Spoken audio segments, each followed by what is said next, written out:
Channel 24 carat maths. आज हम discuss करने वाले हैं NCERT class 10th chapter 1 real numbers. इस चैप्टर में आपको कुछ स्पेसिफिक टॉपिक्स बहुत ही अच्छी तरीके से स्टडी करने हैं, जैसे कि पहला है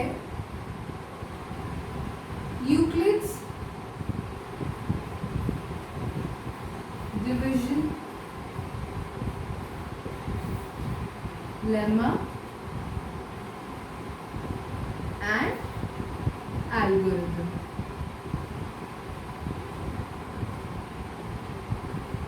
नेक्स्ट आपको पढ़ना है फंडामेंटल थ्योरम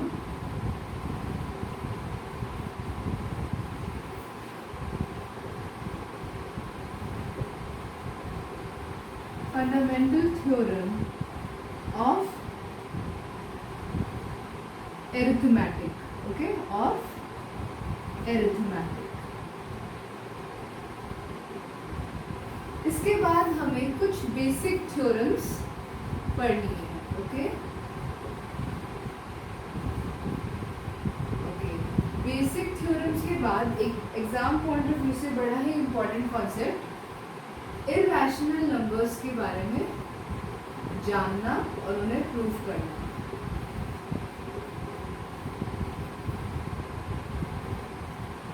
एंड उनका proof, okay.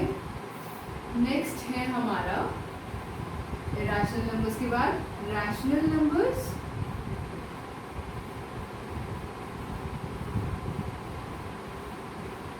And their decimal expansion.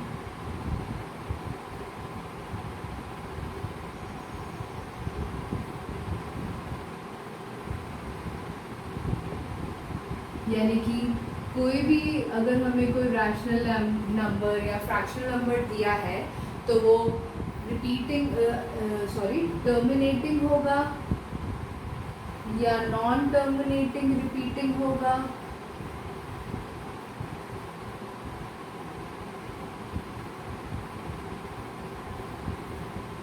Repeating या रिकरिंग, ओके, दोनों सेम होते हैं। ये हम कैसे पता लगाएंगे बिना उन्हें सॉल्व करें? सो ये आपको पूरे चैप्टर में पढ़ना है, okay. So Euclid's division lemma. Euclid's division lemma कहता है for any two given integers a and b there exist unique integers q and r satisfying a equals to bq plus r where r is greater than equal to 0 and less than b। सो ये आपकी Euclid's division lemma की statement है। Lemma का मतलब होता है statement, okay. आपको अगर एग्जाम में पूछे तो आपको यही लिखना है, ओके। तो इसका मतलब क्या होता है यूक्लिड्स डिवीजन लेमा? यूक्लिड्स एक मैथमेटिशियन थे, उन्होंने बोला अगर हम किसी भी नंबर a को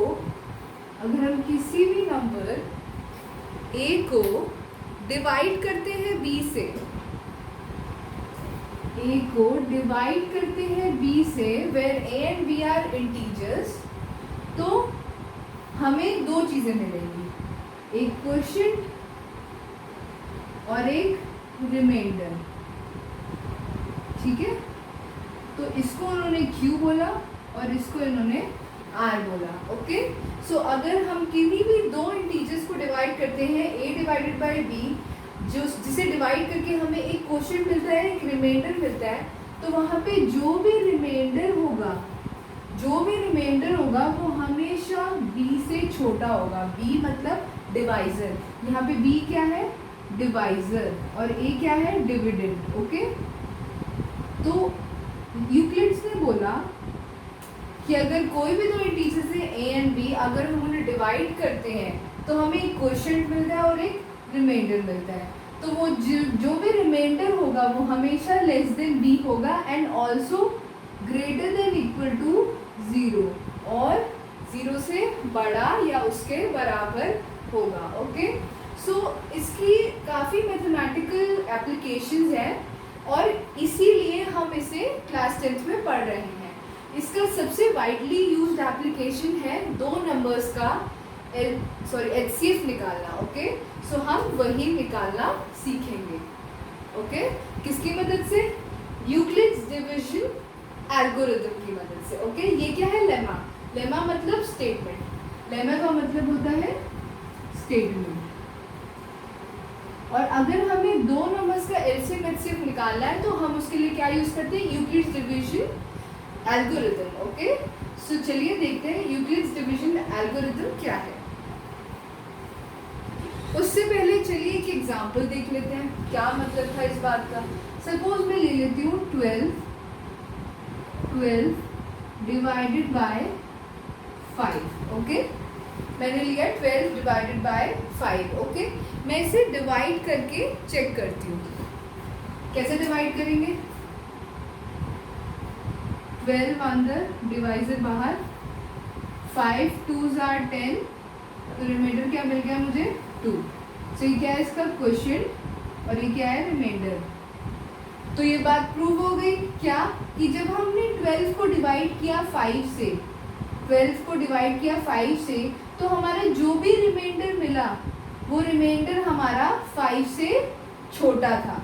और यूक्लिड्स ने भी यही कहा है। ठीक है, सो अगर आपको समझ ना आया हो तो आप इस एग्जांपल से समझ सकते हैं। ठीक है, ओके, सो ये है यूक्लिड्स डिवीजन का एल्गोरिथम कि हम कैसे इसे करेंगे। तो हम बेसिकली इससे करते क्या है? किन्हीं भी दो नंबर का HCF निकालते हैं। ओके, सो कैसे करेंगे? To obtain the HCF of two positive integers say C and D with C greater than D, follow the steps below. यानी कि अगर आपको किन्हीं भी दो इंटीजर्स का HCF निकालना है, से C एंड D, सपोज आपको HCF निकालना है C, D का, तो आपको ये कुछ स्टेप्स फॉलो करने हैं। देखिए, step 1, apply Euclid's division lemma to C and D, so we will find the whole numbers Q and R such that C equals to DQ plus R, where R is less than D and greater than equal to 0। ये बहुत important दो चीज़ें हैं। Euclid's division lemma आपको कैसे apply करना है? C और D दो नंबर्स हैं, C को आप यहाँ लिखेंगे, D को आप इक्वल टू के बाद लिखेंगे और D के साथ कोई क्वोशिएंट मल्टीप्लाई करेंगे एंड देन उसमें एक रिमाइंडर ऐड करेंगे। सो ये कैसे अप्लाई करना है हम क्वेश्चन में देखेंगे। नेक्स्ट देखिए, step 2, if R equals to 0, अगर यूक्लिड्स डिवीजन लेमा लगाने के बाद आपका R की वैल्यू 0 आती है तो D इज दी HCF, यानी कि यहाँ पे D क्या हो जाएगा? HCF of C and D। If R is not equal to 0, अगर यहाँ पे R 0 के बराबर नहीं आता है तो आप क्या करेंगे? डिवीजन लेमा लगाएंगे। और अब किसके ऊपर लगाएंगे? जो आपको D और R मिले हैं। ओके, जो भी आपने D और R ऑब्टेन किया है उसके ऊपर आप डिवीजन लेमा फिर से लगाएंगे। देन थर्ड स्टेप, आपको ये तब तक कंटिन्यू करना पड़ेगा जब तक आपके पास रिमाइंडर 0 नहीं आ जाता, जब तक आपके पास रिमाइंडर 0 नहीं आ जाता। और जिस भी स्टेप पर, जिस भी पॉइंट पर आपके पास रिमाइंडर 0 आ जाएगा, उस स्टेप पर जो भी D की वैल्यू होगी वही आपके HCF होगा। ओके, सो आप इन्हें नोट डाउन कर सकते हैं। ओके, हमें फाइंड करना है HCF ऑफ 50 एंड 35। तो लेट कर लेते हैं, let C is equals to 50 and D is equals to 35। तो हमारे यहाँ पे कोई सा भी, जोन सा भी नंबर बड़ा हो उसको आप C लीजिए। Okay, C is greater than D, तो हमने that is 50 is greater than 35, तो हमने इसे C ले लिया। तो स्टेप 1 क्या था? हमें यूक्लिड्स डिवीजन थ्योरम लगाना है, इसके ऊपर लेमा लगाना है, स्टेटमेंट लगाना है। तो लिखेंगे अप्लाइंग यूक्लिड्स डिवीजन लेमा। ठीक है, कैसे अप्लाई करेंगे? C equals to DQ plus R, यही था। तो आप अपनी रफ कॉलम में क्या कीजिए? 35 डिवाइडेड बाय 50 करें। ठीक है, करें 35 1s are 35, सब्ट्रैक्ट करेंगे, मिल जाएगा 15। ओके, सो Q क्या आ गया 1, R क्या आ गया 15. सो हम क्या लिखेंगे, C that is 50 equals to 35 into 1 plus remainder कितना है 15. ये 50 इसी के बराबर है, तो ये हमने एक बार यूक्लिड्स डिवीजन लेमा लगा दिया. अब हमने देखा यहाँ पे r is not equal to 0, ठीक है. और इसके साथ साथ आपने ये भी देख लिया कि यहाँ पे जो भी r की वैल्यू है that is less than d. Okay, so अब हम क्या करेंगे, अब हम नेक्स्ट स्टेप में करेंगे. रिमाइंडर 0 नहीं आया है, सो नेक्स्ट स्टेप क्या था, हमें प्रोसीड करना है किसके साथ, जो भी हमारी d और r की वैल्यूज है इन पे लेमा लगाना है, Euclid's division lemma. Okay, so अब हम फिर से अप्लाई करेंगे Euclid's division lemma.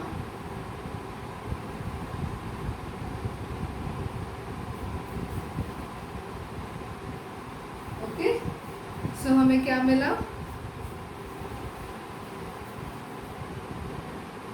35 is equal to 15 into 2 plus 5, I guess यही होगा. दैट इज यहाँ पे आप जब रफ में डिवाइड करेंगे तो 35 अंदर आ जाएगा, 15 बाहर. दैट इज जो आपका रिमाइंडर था वो बाहर आ गया, जो आपका डिवाइजर था वो अंदर आ गया. अब आप इसे डिवाइड करेंगे, 15 2 जार 30, तो क्या बच गया 5. तो हम इसे लिख सकते हैं 35 is equal to 15 into 2 plus 5. तो हमने एक और बार डिवीजन लेमा लगाया, फिर से हमें d और r की वैल्यू मिली और यहाँ पे भी r is not equal to 0. So that means हमें फिर से एक और बार डिवीजन लेमा निकालना पड़ेगा, लगाना पड़ेगा. ओके, सो हम अब किस पे लगाएंगे, 15 और 55 पे. ओके, सो फिर से अप्लाइंग यूक्लिड्स डिवीजन लेमा, तो हमें क्या मिलेगा, 15 is equal to 5 into 3 plus 0 मिलेगा. देखिए यहाँ रफ कॉलम में करिए, 15 अंदर आ जाएगा, रिमाइंडर बाहर, दैट इज 5, 5 3 जार 15 0. तो अब हमारा रिमाइंडर क्या आ गया है 0. दैट मीन्स इसका HCF क्या होगा 5. तो HCF of 50, 35 comes out to be 5. यही होता था, जब भी हमें रिमाइंडर 0 मिल जाता है तो उस स्टेटमेंट में d की वैल्यू ही क्या आ जाती है हमारी HCF. ओके, सो ये था यूक्लिड्स डिवीजन एल्गोरिथम का एक एग्जाम्पल. चलिए एक और एग्जाम्पल करें. Using Euclid's algorithm, find the HCF of 4052 and 12576. Okay, so सबसे पहले 12576 is greater than 4052, तो हम इसको C ले लेंगे और इसको D ले लेंगे. तो अब हम क्या करेंगे, अप्लाइंग यूक्लिड्स डिवीजन लेमा. आपको ये स्टेटमेंट लिखनी है, अदरवाइज इसके मार्क्स कट हो सकते हैं. Okay, so C is equal to D into Q plus R. Okay, so चलो देखते हैं Q और R क्या होगा. रफ कॉलम में इन्हें डिवाइड कर ले.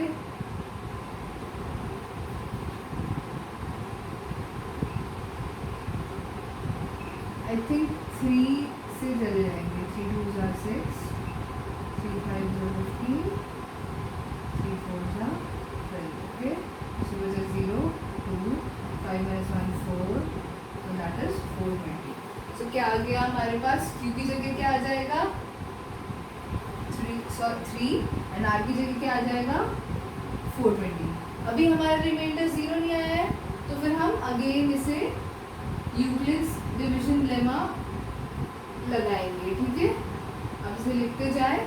अब इस बार क्या होगा, इसकी और इसके ऊपर लगाना है. 4052 is equal to 420 into question क्या होगा, उसमें रिमाइंडर क्या होगा. चलो चेक करें, यहाँ देखें 420 बाहर और 4052 अंदर आ जाएगा। मेरे ख्याल से ये 9 से चल जाएगा। 9 0 0, 9 2 18 एंड 9 4 36 37। ओके, तो ये हो गया 2 7 2। ओके, सो 272। तो इसे क्या लिखेंगे? 420 इंटू 9 प्लस 272। ओके, अभी भी रिमाइंडर 0 नहीं आया, तो हम 420 और 272 पर अप्लाई करेंगे। ओके, फिर से लिखना पड़ेगा अप्लाइंग यूक्लिड्स डिवीजन लेमा। देखिए 272 बाहर, 420 अंदर। अगर 2 से करेंगे तो ज़्यादा हो जाएगा, तो आई थिंक 1 से करना चाहिए। 272 8 and 11 minus 7 4 and 3 minus 2 1।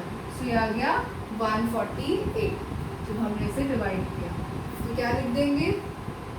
420 is equals to 272 into 1 plus 148। Okay, next हमें फिर से अप्लाई करना पड़ेगा बिकॉज हमें फिर से नहीं मिला। रिमाइंडर जब तक 0 नहीं होता तब तक हमें ये अप्लाई करते रहना है। ओके, चलें अप्लाई करें। फिर से आपको लिखना पड़ेगा applying Euclid's division lemma to 272 and 148। चलिए चेक करें। 148 272 अंदर, 148 2 चेक करें। 16 10 11 2 3 है, तो हमें 1 से करना पड़ेगा। सो 148 माइनस करें इसमें से 272 minus 148 124।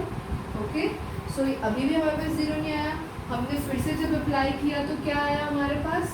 272 is equal to 148 into 1 plus 124। अब हमें किस पे अप्लाई करना पड़ेगा? 148 और 124 पे। आइए चेक करें। 124 148, सो आई थिंक 1 से नहीं करना पड़ेगा। 4 एंड 2 24। तो इस बार क्या मिला हमें? 148 is equal to 124 into 1 plus 24। इस बार भी रिमाइंडर 0 नहीं आया, तो इन दोनों पे अप्लाई करेंगे। करें। 24 बाहर 124 अंदर, आई थिंक 6 से हो जाएगा। 6 2 12 6 4 24 नहीं, ज़्यादा हो जाएगा। 5 से करना पड़ेगा। 5 2 10 5 4 20 124। ओके, सो इस बार क्या आ गया? 124 इक्वल्स टू 24 इंटू 5 प्लस 4। अब किससे करेंगे? 24 एंड 4 पर अप्लाई करेंगे।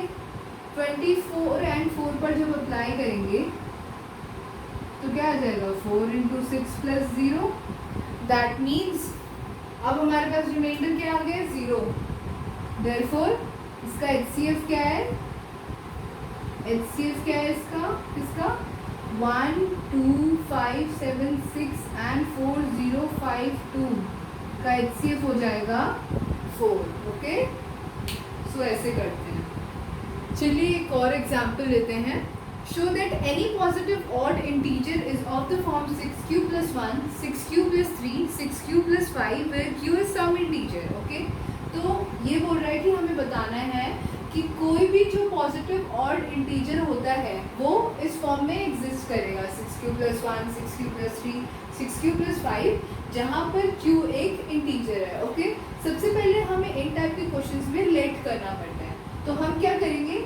जो भी हमें पॉजिटिव ऑड इंटीजर ढूंढने को बोला है या शो करने को बोला है, हम उसी को लेट करेंगे। तो let the odd positive integer be a। And similarly हम जब यूक्लिड्स का फॉर्मूला लगाते हैं तो हमारे पास क्या होता है? a equals to b q plus r. अगर आप ढंग से इन सभी टर्म्स को देखेंगे तो यहाँ पे q के साथ क्या जुड़ा है? b। एंड रिमाइंडर्स क्या है? 1 2 3। सो हम एक चीज़ कंक्लूड कर सकते हैं कि b की वैल्यू 6 लेंगे। ठीक है, तो जब हम करेंगे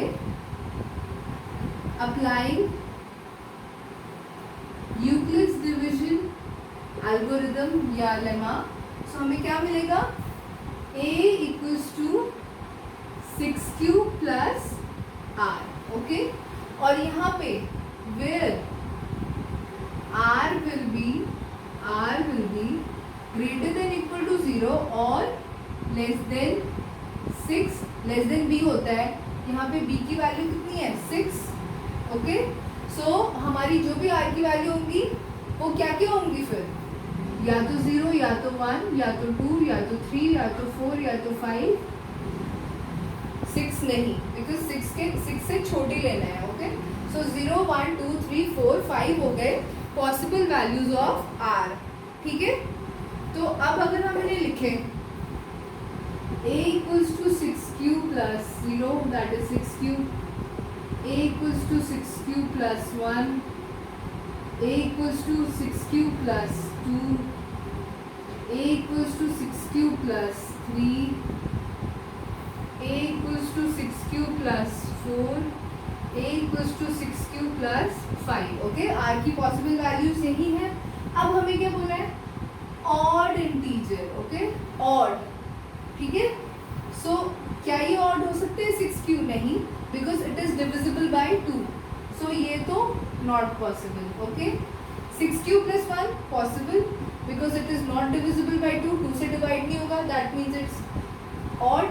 नेक्स्ट 6q प्लस 2, ये भी 2 से डिविजिबल है, देयरफॉर ये भी नॉट पॉसिबल क्योंकि ये इवन हो जाएगा, ओके। नेक्स्ट 6q प्लस 3, क्या ये 2 से डिविजिबल है, नो। 6q प्लस 4, क्या ये 2 से डिविजिबल है, यस, तो देयरफॉर ये भी नॉट पॉसिबल हो जाएगा। और 6q प्लस 5, क्या ये 2 से डिविजिबल है, no, that means 6q plus 1, 6q plus 3 और 6q प्लस 5 की फॉर्म में ही कोई पॉजिटिव और इंटीजर एक्सप्रेस किया जा सकता है। सो हमें प्रूव हो चुका है बाय यूक्लिड्स डिवीजन मेथड। क्या प्रूव हो गया है कि कोई भी ऑड पॉजिटिव इंटीजर किस फॉर्म में एग्जिस्ट करेगा, 6q plus 1, 6q plus 3, 6q plus 5, ये हमने प्रूव कर दिया। Okay, so let's move on to exercise 1.1. use Euclid's division algorithm to find the HCF of first part 135 and 225. Question 1 है, ये कह रहा है 135 एंड 225 का HCF निकाले by Euclid's division algorithm. Okay, so क्या करना है, 225 इज ग्रेटर देन 135, तो हम ले लेते हैं c equals to 225 and d equals to 135. So by Euclid's division lemma we know that c equals to dq plus r, okay. अब अपने रफ कॉलम में इसे डिवाइड करते जाएंगे। ये देखिए 135 से डिवाइड करें 225, ओके। 135 वन जा, 135 टू जा तो ज़्यादा हो जाएगा, तो 135 वन का माइनस करा, 5 5 0 22 माइनस 1 3 30 90 बच गया, ओके। फर्दर नहीं हो सकता, तो यहाँ पे क्या लिखेंगे, 225 equals to 135 into 1 plus 90, okay. Next अब रिमाइंडर 0 नहीं आया, तो इसको और इसको डिवाइड करेंगे। यहाँ देखिए 90 बाहर, 135 अंदर, तो 92 से 180 हो जाएगा, तो 91 से 90, 135 माइनस 90 45। तो अब क्या लिखेंगे, again by Euclid's division lemma 135 is equal to 90 into 1 plus 45, okay.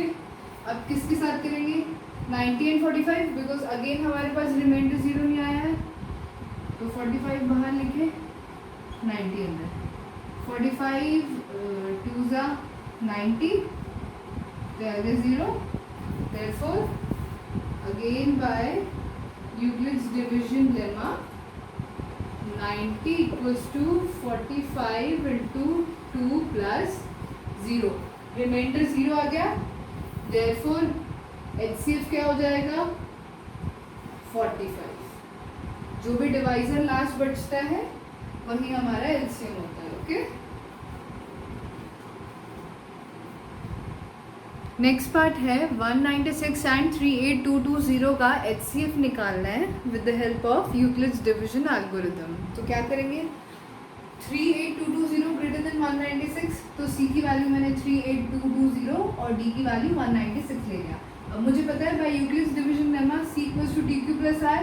तो अब देखें 196 को डिवाइड 38220 को डिवाइड करें 196 से, तो 1 जा 196, 186 रिमाइंडर बचा, 2 नीचे आ गया, तो 196 9 जा 1764, रिमाइंडर बचा 98 और फिर 0 नीचे आया, फिर 196 इंटू 5 980, तो ये सब्ट्रैक्ट हो गया, रिमाइंडर हमारा ऑटोमेटिकली 0 आ गया।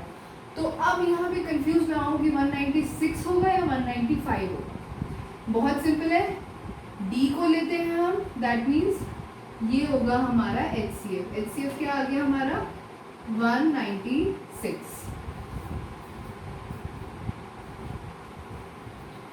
ओके, थर्ड पार्ट है 867 एंड 255।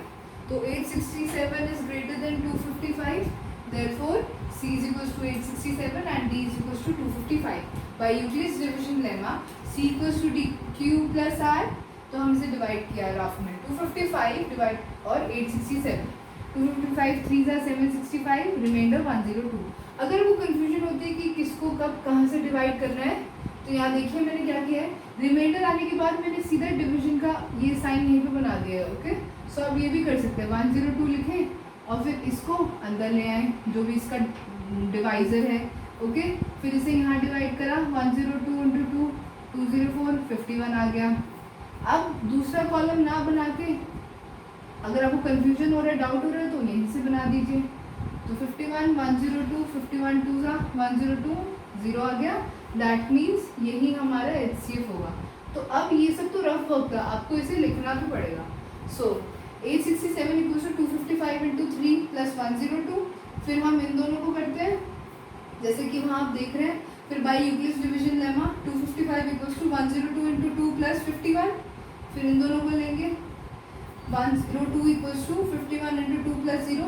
जहाँ पे भी रिमाइंडर 0 आ जाए उस एक्सप्रेशन में जो भी D की वैल्यू होती है उसी को हम क्या लिखते हैं HCF। तो इसका HCF कितना हो गया 51। Question 2.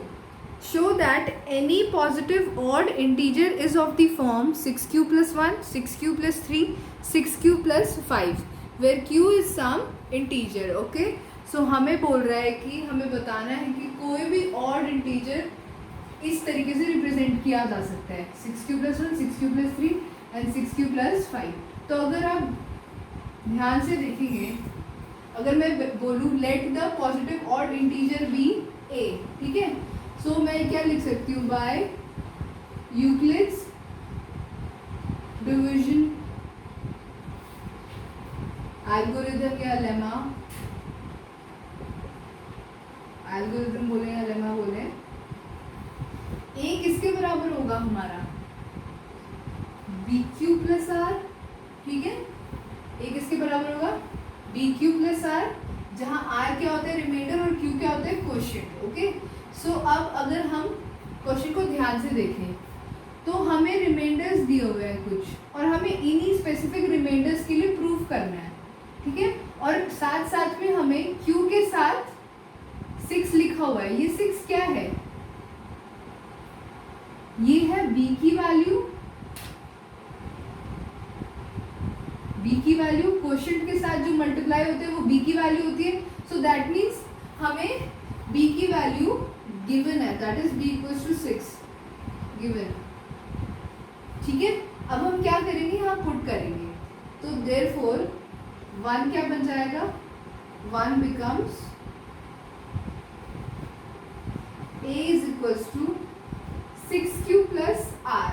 अब यूक्लिड क्या कहता है, इस कंडीशन के साथ क्या बोलता है कि R की वैल्यू लेस देन B होती है and greater than equal to 0 होती है। R की value greater than equal to 0 या लेस देन B होती है, Q का जो भी कोफिशिएंट है। तो यहाँ पे Q का क्या है कोफिशिएंट, या फिर D की वैल्यू क्या है 6, देयरफॉर आर की वैल्यू क्या होगी, लेस देन 6 और ग्रेटर देन इक्वल टू 0।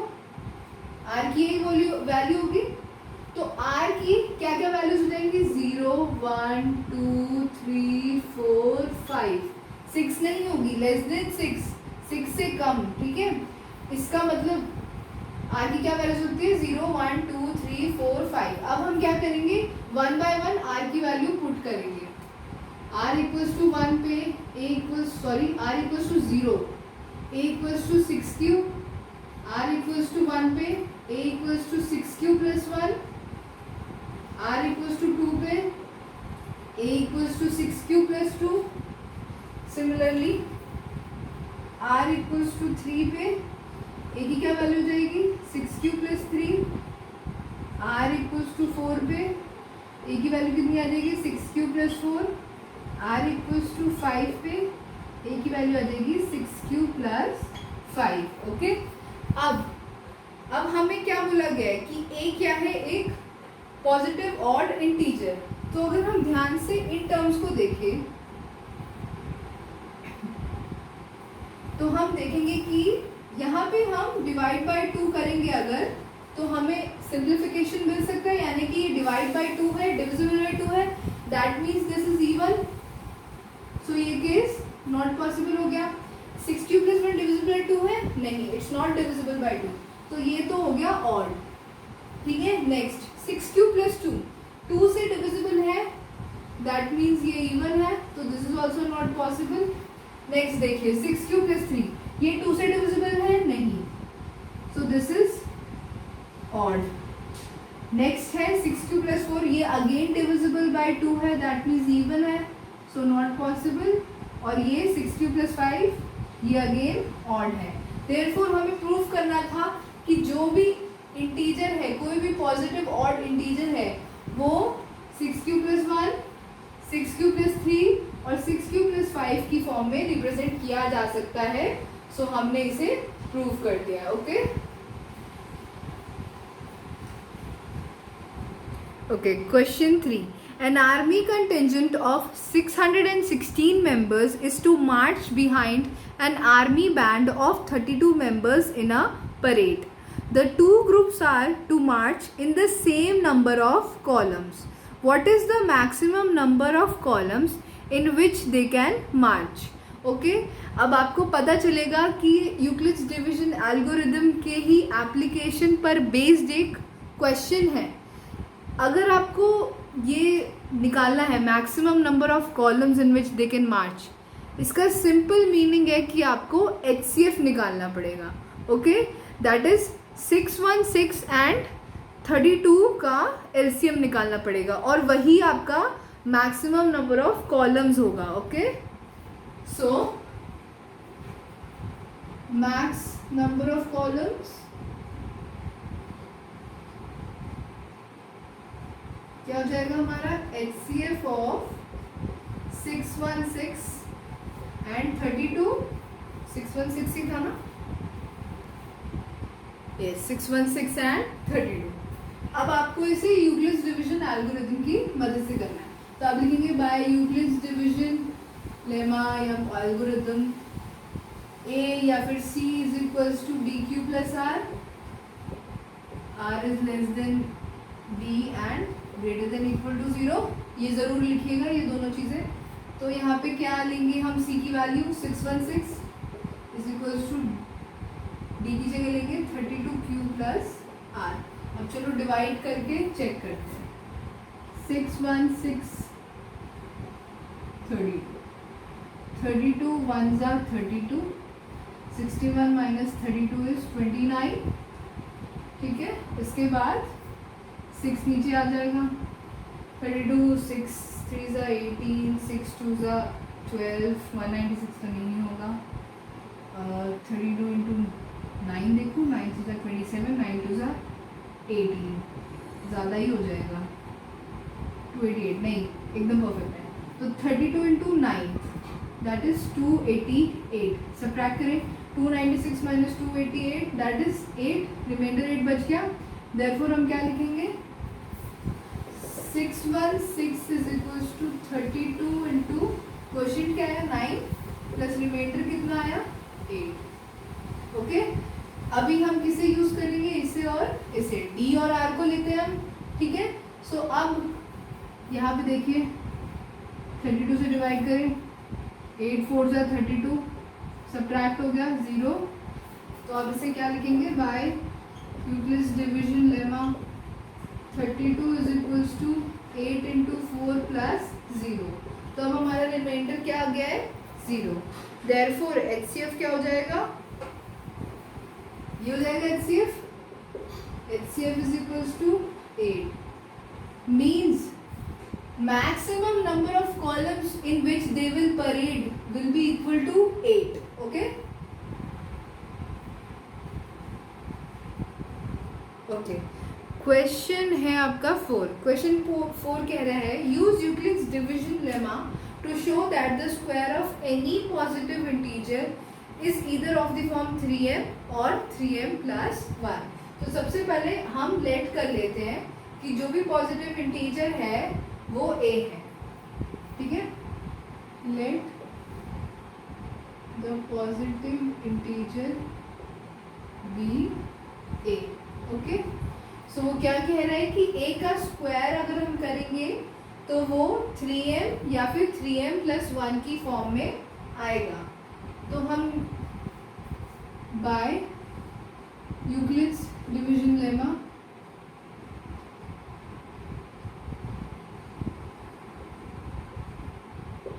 क्या बोल सकते हैं कि a equals to b q plus r, where q is the quotient and r is the remainder. Okay, let us divide a by 3, ठीक है। a को 3 से डिवाइड करते हैं, दैट इज b की वैल्यू क्या कर रहे हैं हम 3। तो a equals to 3q plus r, यहाँ पे भी लिखेगा भूले ना, r is greater than equal to 0 and less than b। तो यहाँ पे क्या आ जाएगा, r is less than 3 and greater than equal to 0। तो therefore जब r 0 होगा तो a कितना हो जाएगा 3q। अब हम क्या करेंगे, इसका स्क्वायर बताना है हमें, तो हम स्क्वायरिंग बोथ साइड्स लिखते हैं, ठीक है। इसका मतलब होता है squaring both sides. Okay, square करेंगे तो क्या मिलेगा, A square equals to 3 3 = 9 Q square, ठीक है।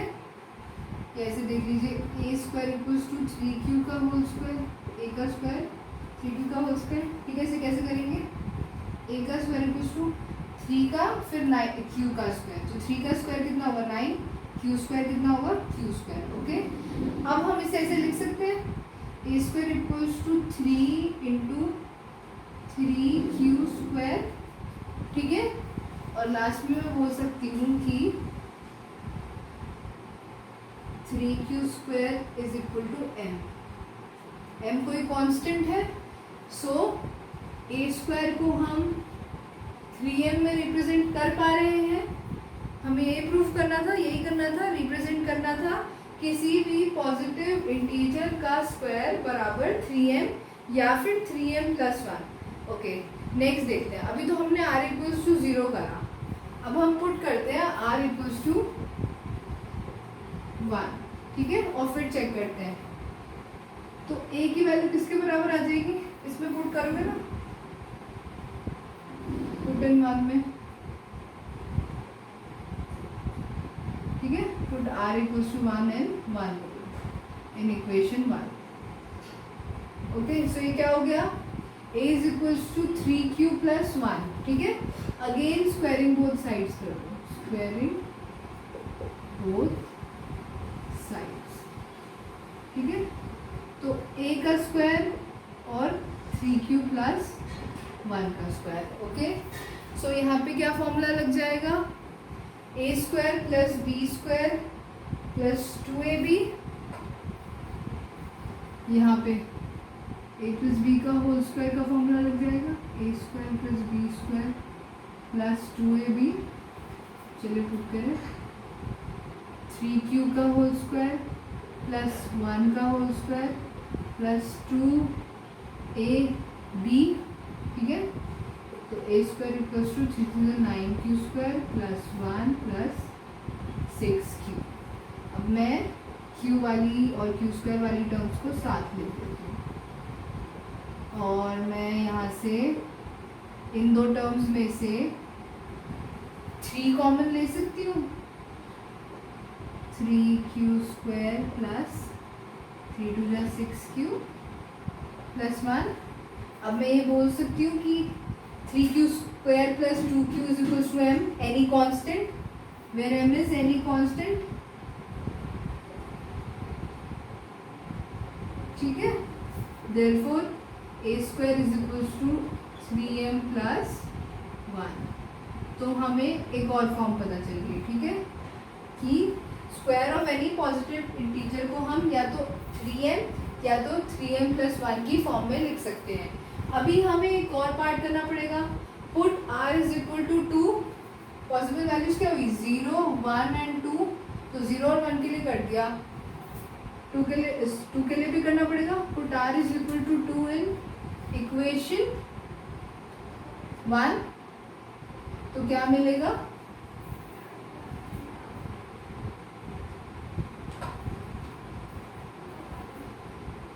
a equals to 3q plus 2, squaring both side, a का square equals to 3q plus 2 का होल स्क्वायर।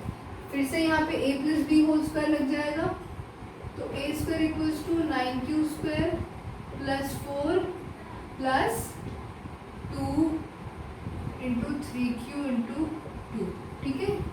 तो ये किसके बराबर हो गया, ए square is equal to 9q square plus 4 को मैं लिख रही हूँ 3 प्लस 1 प्लस 2 3 जा 6 2 जा 12q, ठीक है। अब मैं क्या करूँगी, मैं 3 के मल्टीपल में जो भी है उन्हें साथ में ले लूँगी, जैसे कि 9q square plus 12q plus 3 plus 1। अब इस पूरी ब्रैकेट में से मेरा 3 कॉमन आ सकता है, 3q square plus 4q plus 1 plus 1। अब मैं फिर से इसे कांस्टेंट m ले सकती हूँ, तो a square is equals to 3m plus 1 again, because constant को हमने m के बराबर लिख दिया, 4q प्लस 1, ओके। सो इस तरीके से प्रूव हो गया कि कोई भी अगर इंटीजर है, पॉजिटिव इंटीजर है, उसका स्क्वायर 3m या फिर 3m प्लस 1 में रिप्रेजेंट किया जा सकता है, ठीक है।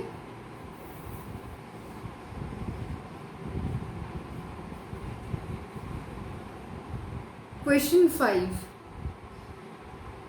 Use Euclid's division lemma to show that the cube of any positive integer is either of the form 9m, 9m plus 1 और 9m plus 8। तो हम सिंपल जैसे हमने पहले वाले क्वेश्चन में प्रोसीड किया था वैसे ही यहाँ पे भी करेंगे। Let the positive integer be a।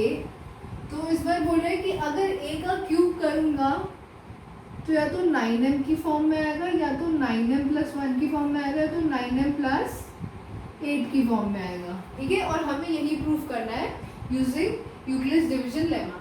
तो हम फिर से करेंगे बाय यूक्लिड्स डिवीजन लेमा, ठीक है। बाय यूक्लिड्स डिवीजन लेमा क्या लिख सकते हैं, a is equals to b q plus r, where r is less than b and greater than equal to 0, ठीक है। अब यहाँ पे हम फिर से डिवाइडिंग a by 3 और b is equals to 3, दोनों का सेम मीनिंग है, ठीक है। सो a is equals to 3q plus r। तो इस बार r की क्या कंडीशन होगी, less than 3 and greater than equal to 0, ठीक है। यानी कि क्या क्या वैल्यूज हो सकती है, 0 1 और 2, ठीक है। तो हम पुट करते हैं, put r equals to 0 and 1, ठीक है। तो a is equals to 3q, ठीक है। अब हमें क्या बोलना है इस बार, cube of the positive integer, तो क्यूबिंग बोथ साइड कर दे, a cube is equal to 3q का होल क्यूब, कितना होगा 3 से 9, 9 से 27 क्यूब, सॉरी 27 क्यूब, ओके। और फिर हम इसे क्या लिख सकते हैं 9, अब देख रहे होंगे क्वेश्चन में 9, 9m और 9m प्लस 8 है, तो मैं 9 के मल्टीपल में ही बनाऊंगी। देखिए 9 इंटू 3q क्यूब बोल गया मैंने, और अब मैं क्या बोलूँगी इसे बराबर 9m, ये मैंने 3q क्यूब को क्या लिख दिया कांस्टेंट, ठीक है। सो मैंने उस कांस्टेंट को m दे दिया कि m इज अ कांस्टेंट बराबर 3q क्यूब, ओके। नेक्स्ट देखिए, तो ये 9m की फॉर्म में आ गया। नेक्स्ट देखो, put r is equals to 1 in 1, r की वैल्यू जब 1 पुट करेंगे क्या होगा, a is equals to 3q plus 1, again cubing both sides, a cube और 3q प्लस 1 का होल क्यूब। अब यहाँ फिर से आइडेंटिटी लगेगी, a plus b whole cube, so a plus b whole cube बराबर होता है a cube plus b cube plus 3a square b plus 3ab square, ठीक है। हम यही लगाते हैं इसमें, तो ये हो जाएगा a cube equals to 27 cube plus 1 का क्यूब, मैं आपको पूरा लिख के बता देती हूँ, 3q का क्यूब प्लस 1 का cube plus 3a square b plus 3ab square, ठीक है। तो a क्यूब किसके बराबर आ गया 27q क्यूब प्लस 1 प्लस 3 से 9 से फिर से 27 क्यू स्क्वायर प्लस 3 से 9 क्यूब, ठीक है। अब मुझे 9m प्लस 1 या 9m प्लस 8 की फॉर्म में इसको लाना है, तो मैं अगेन 9 के मल्टीपल्स भी लूँगी, यहाँ फिर 9 कॉमन ले सकती हूँ सब में और 1 बाहर आ भी जाएगा, सो मैं इसको यहाँ लिख देती हूँ, a cube is equals to 27q cube plus 27q square plus 9q plus 1, इन सभी में से मैं 9 कॉमन ले सकती हूँ, तो 9 3 ज़ा 27, 9 3 ज़ा 27 एंड 9 1 ज़ा 9, तो इसे मैंने q लिख दिया। अब मैं इस पूरे को कांस्टेंट ले सकती हूँ, m is equals to 3q cube plus 3q square plus q, m is constant, ठीक है, कांस्टेंट कुछ भी हो सकता है, तो हमने इसे कांस्टेंट के बराबर मान लिया, तो ये किस फॉर्म में आ गया 9m plus 1, okay, where m is constant. अब चेक करते हैं, पुट r इक्वल टू 2, ठीक है, इन इक्वेशन 1 क्या होगा, a is equals to 3q plus 2, फिर से cubing both sides, a cube is equals to 3q plus 2 का होल क्यूब, फिर से हम y लगाएंगे a plus b whole cube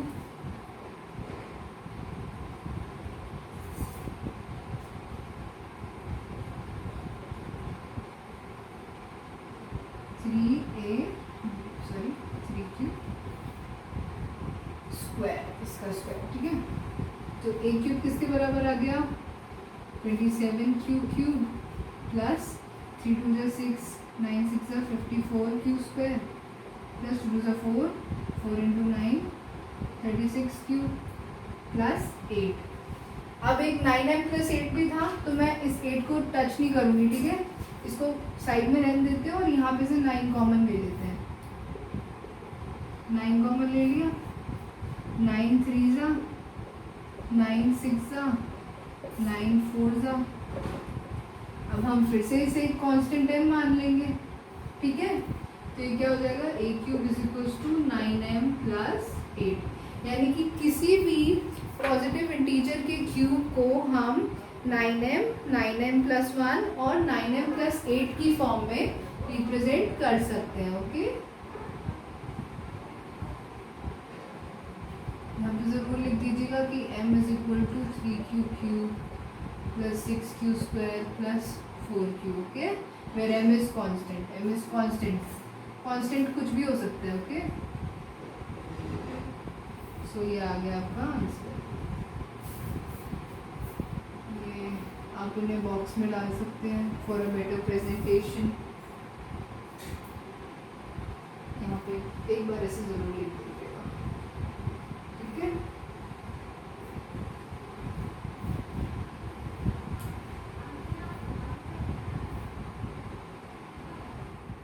सो ये था यूक्लिड्स डिवीजन एल्गोरिथम और उस पर बेस्ड एक्सरसाइज 1.1. अगले वीडियो में आपको फंडामेंटल थ्योरम ऑफ अरिथमेटिक पर एक्सप्लेनेशन दिया जाएगा और उस पर बेस्ड एक्सरसाइज 1.2 समझाई जाएगी. So subscribe to my YouTube channel and don't forget to press the bell icon for more updates. Thank you.